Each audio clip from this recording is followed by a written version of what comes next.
I think we should get Super Showdown out of the way. So, this is the 2020 version of Super Showdown. It'll be in Riyadh, Saudi Arabia. My question is, what goes wrong? Because every Saudi Arabia show, something goes wrong. There's been something. They've already booked John Cena for SmackDown this week because, you know, who knows if everyone's going to make it back. John Cena may need to cut a 2-hour promo. Okay, I have an answer. Prediction, actually. For what goes wrong, the gauntlet match is for the 2-week trophy. Correct. I predicted the trophy breaks. In some way, whoever wins lifts it up over their head, and like the cup thing on top just totally falls off. Just not screwed on, not like plastered on, whatever. That's my prediction. Broken trophy. That's not as bad as anything else that's happened. We've had so many other terrible. I mean, we had Goldberg Taker. We had the flight delays. We had Shawn Michaels, that whole debacle. We've had the journalist Khashoggi, that whole thing. There's been so many different things that's gone wrong during these show, whether it's in the ring or outside. I hope it's something little like the trophy breaking. Oh, we had Titus World Slide there too. Oh boy. Wow. Yeah. So let's talk about the good stuff. Let's talk about the good stuff. So the matches on this show do actually somewhat interest me. Unfortunately, this will be on at like 2:00 our time on Thursday. Yeah, they said on SmackDown. I thought they said like 10 in the morning, but I could be wrong. I'm gonna try to watch it.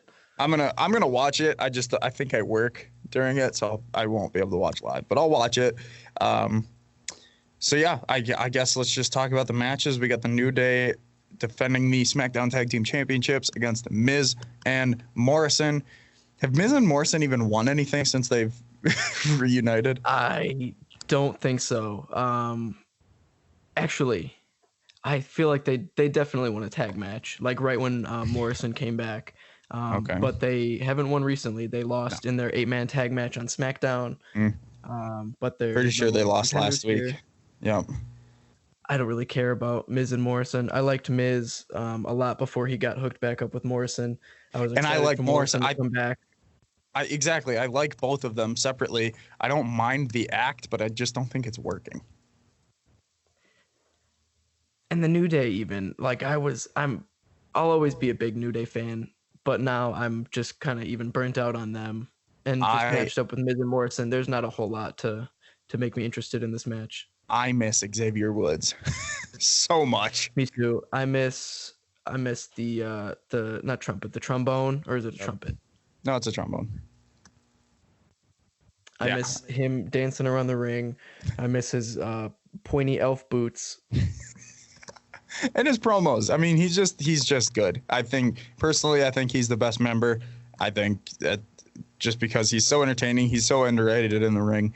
Yeah, they need him back.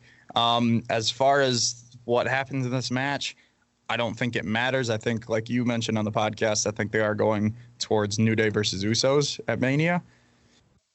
Who knows? So New Day most likely retains here. Miz and Morrison, who knows what they're going to do. It's like if they just lose again, they're already kind of irrelevant at this point. Yeah, exactly. They really should break them up. What did I just watch recently? I just watched the Royal Rumble 2016 because I was bored yesterday. That was the one where Roman defended the title. Yeah. Miz is so good around that time he's just such a good chicken shit heel, and he's cocky, but he runs away and he avoids everything.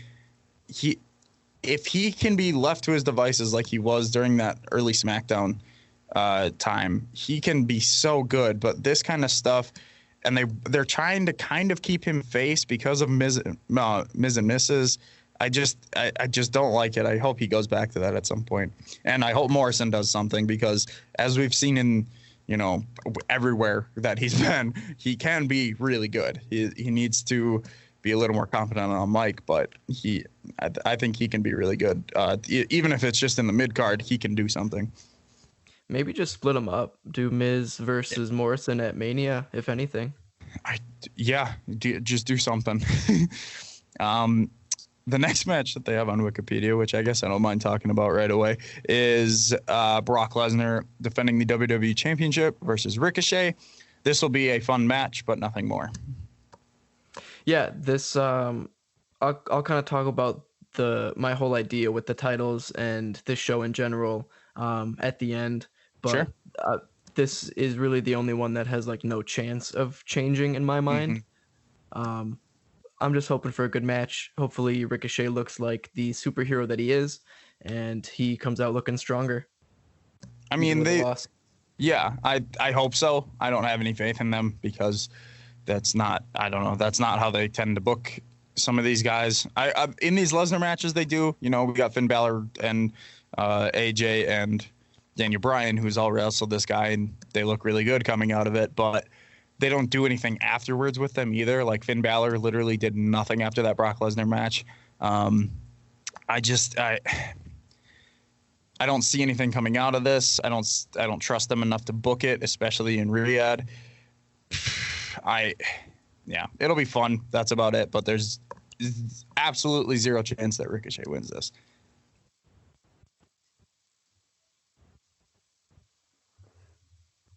We want to do. Do you have anything else on that? So we'll do the other tag team match because this one is, in my opinion, is the title that's kind of most in the air. Correct. Potential to change hands. Seth Rollins and Murphy versus the Street Profits, Angelo Dawkins and Montez Ford. This is really going to set us up for Mania. I don't think Seth and Murphy are going to have the belts going into Mania. I don't think they're going to defend them at Mania. No. Especially with Samoa Joe being out now. They're not going to do Joe and Owens versus Rollins and Murphy. So you can put them on the Street Profits. Let them hold them until Mania, maybe. They're going to get challenged by AOP or drop them to AOP, have Authors of Pain get challenged by the Viking Raiders. We'll see. This match has a lot up in the air, a lot of moving parts, but it will kind of set us up for Mania and the tag belts. This just felt like such a last-second thing. They threw Street Profits in at the end of Raw. I don't At least know. they're doing something. Something important. Yes. No, I agree. For the Street Profits, this is good. But just for this whole story, this whole feud in general, it's like, what, 6 baby faces against 4 heels at this point? It feels super weird. It's sucking everyone into this weird spot. It's kind of the main event, but doesn't feel like the main event because Lesnar's not there every week. Yeah, but it's still the main event of Raw. Technically, I get it. Right. And so, like, I don't know. I think, like I said on the podcast, like you just mentioned, I think Street Profits should win this. Then AOP can take it from them, and then you can have AOP Viking Raiders at Mania. They don't mind hot potatoing these titles like that. And it'll be cool for the Street Profits to hold them for a while. I think they need to build. They shouldn't build Seth versus Owens. We've already seen that match. Like I've said, I think they should do Aleister Black versus Rollins. I don't know who else on that show would work with Rollins right now, at least. Unless they turn Murphy right away, but I think that'd be too soon. I think that's too soon. I think they need to tell the story of, because right now Murphy is only winning off of Seth Rollins' interferences. Murphy, when he's in the ring by himself, he's terrible and he's getting beaten up, and it's a really good story. I think eventually, like literally like 6 months, like come SummerSlam time, Murphy is finally starting to get his own feet. He's becoming his own good wrestler. And that's when maybe Seth turns on him, like, still heel, like makes Buddy a babyface Murphy, because he's starting to realize how good Murphy's becoming. So without him, but it's WWE, they'll probably get sick of this and change their mind come Money in the Bank. Yeah, I mean, I'm all for Rollins and Black at Mania. I think that'd be the best match for both of them at this point. So it's so good. Hopefully that's what's going to happen. They can be in a good spot to set that up after Super Showdown if they choose to. Speaking of a title that I think has a chance of changing hands, Bayley versus Naomi. Now this will be the second women's match in Riyadh, Saudi Arabia, or just in Saudi, I guess. But it is also the first women's championship match in Saudi Arabia. It's still February. It's still Black History Month. I think WWE has Naomi win this match purely for what am I looking for here? Media. Basically. Just to get their names in headlines, you know. Sure, get everybody talking, like mainstream kind of media will cover it. Yeah, exactly. I don't think it's bad that this match is happening. I don't think it's bad that Naomi's in this match or that she may win. That's not what I'm saying. I'm saying that WWE is going to do this for cynical reasons.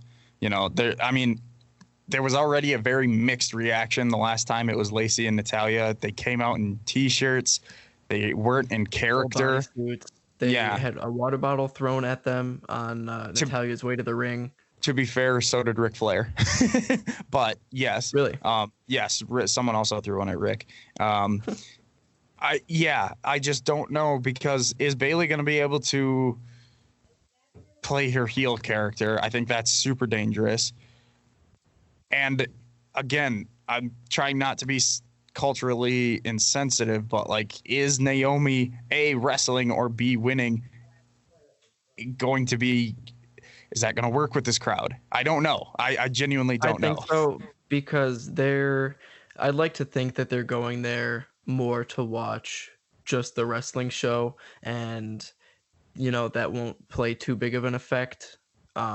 But I don't know. We'll have to see. I have high hopes. I'd like to think that they're just going to be there and enjoy the wrestling and the matches that are being presented to them. Yeah. Hopefully be grateful that WWE is coming to their country and, you know, putting on shows for them, even with all the backlash from the media and even the roster not wanting to go there. Mm-hmm. So hopefully there's no problems with that. There's no bad reactions if Naomi ended up winning, because that would be even worse for WWE. I think that would come off worse for WWE than it would the people of Saudi Arabia. Yeah. But yeah, I think you can do that, because you could almost do Naomi maybe versus Bianca at Mania for the title. You can tell either Sasha versus Bayley or Sasha and Bayley for the tag championships with the Kabuki Warriors. I think there's more stories if you take the title off of Bayley right now. Yeah, so just another match, going to line everything up for Mania. I like that not everything is set so far. You know, we still got some feelers out there, still figuring it all out. Yeah, I like that a lot. We can talk about that gauntlet match for the To-Wake Trophy, the prestigious To-Wake Trophy. Prestigious To-Wake Trophy, which is going to break within 45 seconds of being on screen. That's my prediction. They're going to pull the sheet off of it to reveal it, and it's just going to tumble off of the table, crashing to the padded outside area. They're going to play it off really well. They're going to cut away. Michael Cole is going to do his best to cover it up. This match doesn't have Aleister Black in it, and I swear on everything that they said that Aleister Black was in this match on Raw, because he was having a match with Eric Rowan, and they mentioned that they were both in the gauntlet match. I could have misheard it, but this lineup without Aleister Black seems kind of lame to me. You have AJ Styles, Andrade, Bobby Lashley, Eric Rowan, R-Truth, and Rusev in this gauntlet match. That's how they were listed on Wikipedia. I don't know if that's the order that they're gonna come out for the gauntlet. I don't think so. I think so. Here's how I see this going. Rowan and R-Truth start. Oh, it's alphabetical order. Rowan, it is. You're right. I think Rowan and R-Truth start. I think Rowan squashes him. I then think Lashley comes out. They go competitive. Lashley wins. Rusev comes in. They brawl into the crowd. They go counted out. Then it's just Andrade versus AJ in basically a singles match, and AJ is going to win. I think AJ is the only winner here. Too perfect. That's too like WWE. Just straight up. When that happens on the show, I'm going to be watching it, and it's going to piss me off that you just planned it out, like word for word. That's exactly what's going to happen. When you see Rowan and R-Truth come out to start it. Oh, man.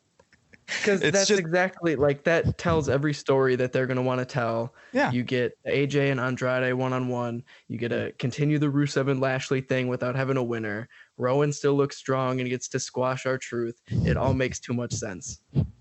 But of course, that's what's going to happen now. Oh my God. Yeah, I mean AJ is the only one that can win this, and it's gonna set up his feud with Taker. I, I don't know how, but it will. It's Did they just a start big. to tease everything? It's a Maybe do a gong. it's a He's big waiting for trophy. Andrade to come out. It's a big trophy that can be struck by lightning. That's how it can break. Ooh, That would gets actually hit be by awesome. lightning. Wouldn't mind All that right. actually. Speaking of spooky supernaturals, The we have Fiend versus yep, Goldberg.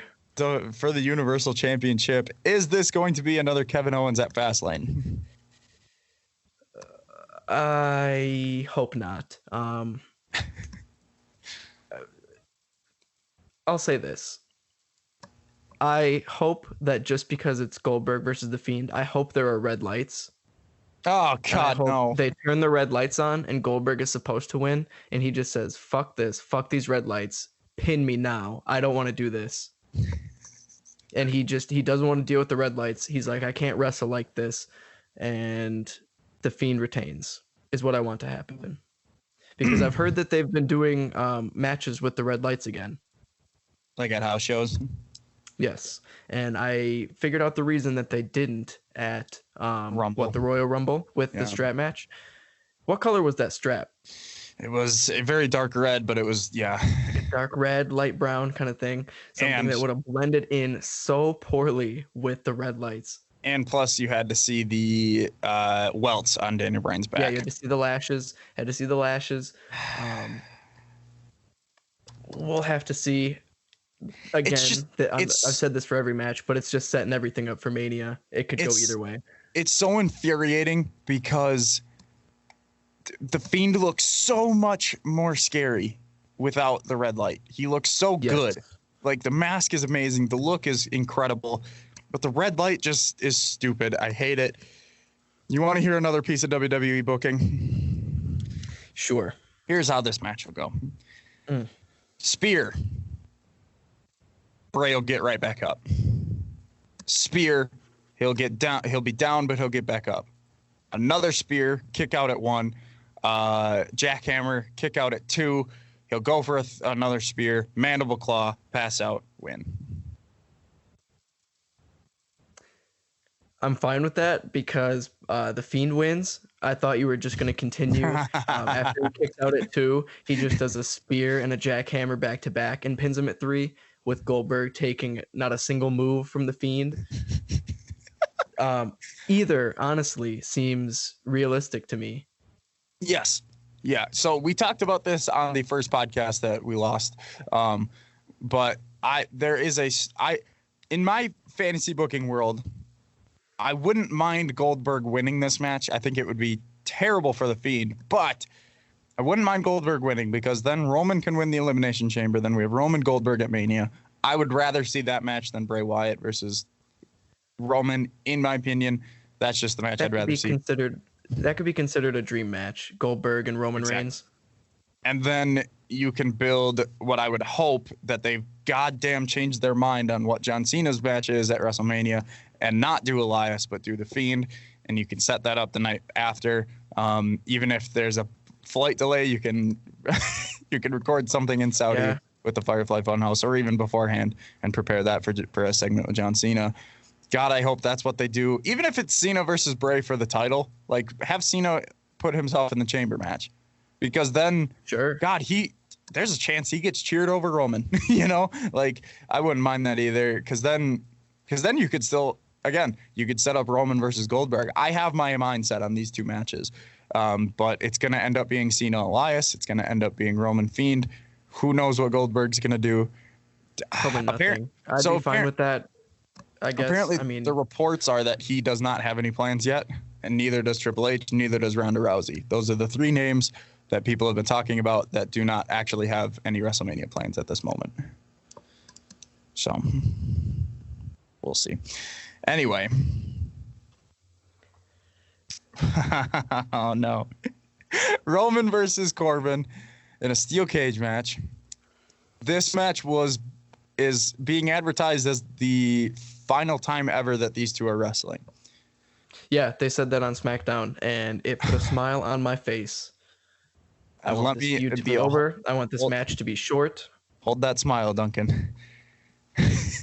These two men were also speculated kind of.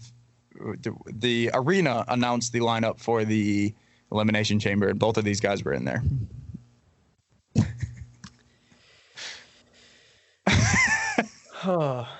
So hopefully, God, just take Corbin out of it. I don't care, but whatever. They already know that it's a lie when they advertise the final meeting between these two, and they know that they're putting both men in the Elimination Chamber. They don't know for sure. They know. This is when I say that I feel like my intelligence is insulted sometimes. This is what I'm referring to. Things that absolutely. They just expect me to look past. Yeah. And just ignore entirely for things to make sense. Or they think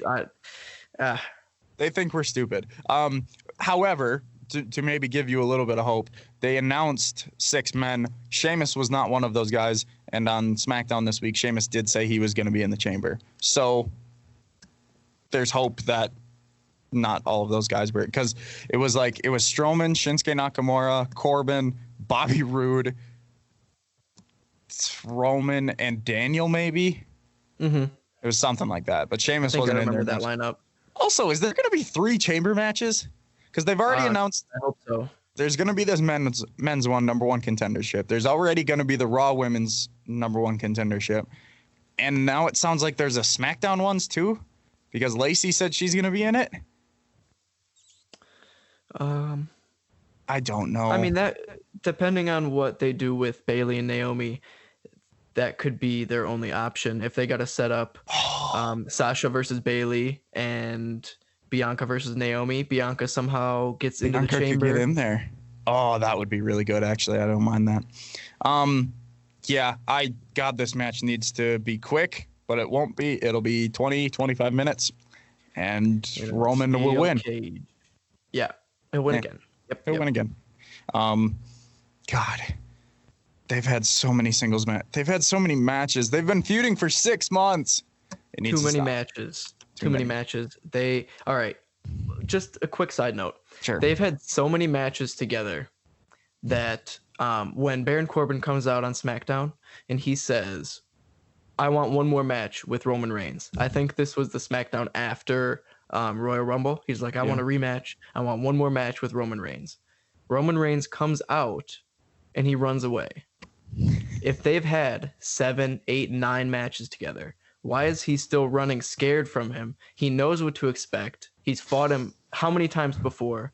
They're going to have the match anyways in the near future, but he still just runs away. I hate it. SmackDown has been really bad lately. Fuck you, Baron Corbin. And we didn't even mention his promo where he said that Roman Reigns' face is plastered everywhere, all over the advertisements. You're right. I remember that we didn't mention that before, too. So that's all I have to say about Baron Corbin. Shit. Also, in that promo, he said that Roman has never beat him one-on-one.